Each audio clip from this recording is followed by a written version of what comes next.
Dans les 10 prochaines années, environ 3000 habitants vont venir s'installer dans le premier plus grand écoquartier de l'Aube. Le terrain, 23 hectares en tout, a été acquis par la ville de Pont-Sainte-Marie en 2002. C'est l'ancien camp militaire du Moulinet. Sur ces 23 hectares, on va dire que le coût est déjà parti pour 2,5 hectares, sur lequel nous allons construire 21 maisons en bois.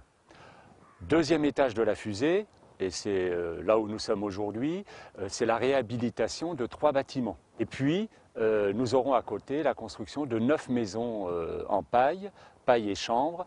De la paille, du chanvre, mais pas seulement, du bois, de la thermopierre, des chaudières à granulés, de la géothermie ou du solaire. Tout l'habitat dans sa globalité a été repensé pour économiser les énergies. Cet écoquartier fait figure d'exemple. J'étais lundi, par exemple, avec des adjoints de la ville de Saint-Claude dans le Jura qui venaient voir un petit peu comment nous avions procédé, quelle avait été notre méthodologie pour mettre en place un écoquartier. Un bailleur n'a pas hésité à acheter du terrain pour y réaliser des logements sociaux, mais la particularité, ils seront en paille et du coup, le prix des charges va considérablement diminuer. Le but effectivement de cette opération, c'est de trouver des techniques et des technologies qui nous permettent de diminuer les charges.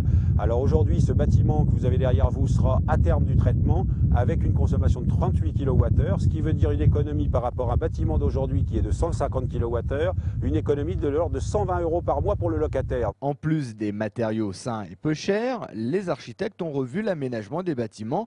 Un promoteur a pour projet 30 appartements avec une conception là aussi pour réduire les charges. La particularité, pareil, de cette réalisation, c'est qu'il n'y a pas de partie commune.